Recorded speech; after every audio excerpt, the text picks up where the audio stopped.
Stranger Things season finale is a lie, or at least that's what almost 400,000 people think, enough to sign a change.org petition. And before you say it's just salty fans who can't accept the ending, let me tell you, this theory has proof, lots of it. And I'm not saying I buy it, but is it real? Is it mass delusion? Are Netflix and the Duffers trolling us? Let's break it all down. First, some context so we are all on the same page. The final episode, The Right Side Up, dropped December 31st, 2025, and literally one day later, January 2nd, Twitter and TikTok blew up with the hashtag ConformityGate. It's called that cause of conformity, you know, because according to fans, the epilogue is just too normal, too perfect. Even Max calls this out during the final D&D campaign scene. All these rebel characters suddenly have picture-perfect lives. Steve's a teacher, Hopper and Joyce get married, Lucas and Max hit the movies like nothing ever happened, and for a lot of people, it's a bunch of nonsense. I mean, Dr. K just vanishes because Eleven decided to sacrifice herself, and somehow the cops forgave Hopper, who was supposed to be dead, for shooting military personnel alongside Nancy. Something's off, right? Here's the theory. The episode 8 we watched isn't the real ending. It's all an illusion created by Vecna. And supposedly there's a secret episode 9 that Netflix is dropping January 7th, which is any minute now. And look, I figured this was just a handful of weirdos online, but when I saw the petition hit almost 400,000 signatures, and outlets like Screen Rant, Collider, Kotaku, and even Newsweek were covering it,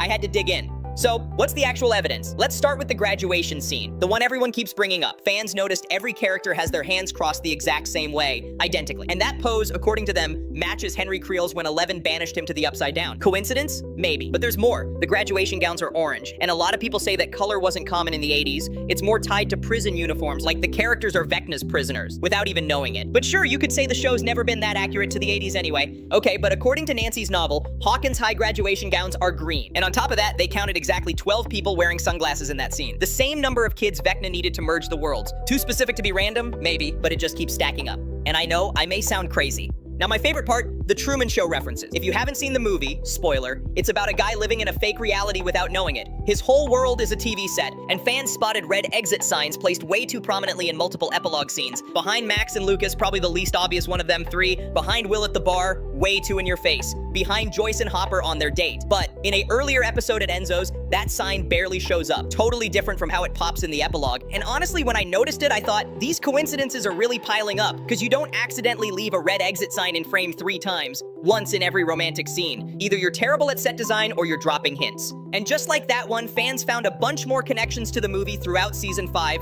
stuff that alone looks like references, but all together makes you want to hop on this crazy train without thinking twice.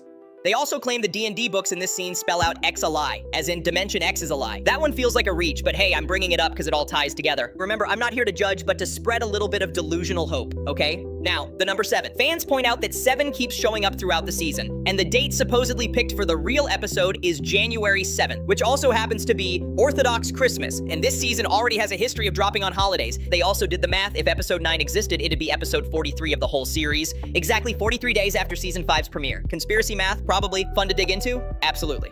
But this is not even the beginning. Fans don't just think the epilogue's fake, they claim to know exactly when the illusion kicked in. And according to them, it happened when Mike passed out mid-battle, right as Vecna was revealed to still be alive, hours after telling Will he was a sorcerer. And fans say any scene after that with Mike in it can't be trusted, including Will's powers, because according to them, he slipped into Vecna's trance, and this isn't just pulled out of thin air. Fans found lines that, according to them, break the fourth wall. There's a scene where Lucas flat out asks Mike if what they're living is real, or if Vecna's messing with them again, because none of it makes sense. And Robin starts explaining that all of Vecna's victims have one thing in common. They're unconscious in a trance. Fans read this as the Duffers talking straight to us. Lucas stands in for the fans who caught the twist. Mike stands in for the confused viewers who have no clue what's going on. And Robin, she's the Duffers' mouthpiece, spelling it all out to our faces. There's even a moment where Robin suggests they just assume everything Will saw was real, which implies, according to fans, that maybe it wasn't. But the wildest evidence, it's about the music. At one point, Robin grabs the Running Up That Hill vinyl and says it's obviously Max's. Then she grabs Holly's favorite song, and fans are asking, how the hell would Robin know Holly's favorite song? The answer, according to the theory, this whole reality is built from Mike's memories, and there's more. Will's song was always Should I Stay or Should I Go by The Clash, but that track's on Combat Rock, not London Calling, which is the album Robin picks up. And for a DJ, that's a weird slip. Fans insist it's a false memory bleeding through, that Mike just doesn't remember the album right, because there might be a reason behind the glitches, and that's Vecna. That's where the gaps come from. Stuff Vecna couldn't fill in because he didn't know it, like Robin's girlfriend Vicky, who's nowhere in the epilogue, or Susie, who we never heard from again, or Steve randomly being a baseball coach out of nowhere, and considering Vecna's only ever seen him holding a bat, makes sense. But wouldn't you expect Steve to coach basketball instead? Plus, it's not like this is the first time Vecna's built an ideal little world to trap his victims, right? Now let's get into stuff outside the show. Fans find it super weird that the Stranger Things collab with WWE is scheduled after the finale drop. You'd figure those streams would have been used to hype up the last episode. Also, if you search Netflix for stuff like fake ending, season 5 episode 9, or just conformity gate, the only result is Stranger Things. Fans see it as a deliberate Easter egg from Netflix. The logical take, it's probably just the algorithm reacting to all the searches. And honestly, if I worked at Netflix, I'd make every conspiracy keyword point straight to Stranger Things too. I swear I wouldn't left any kind of Byler conspiracy out of my algorithm, cause stonks.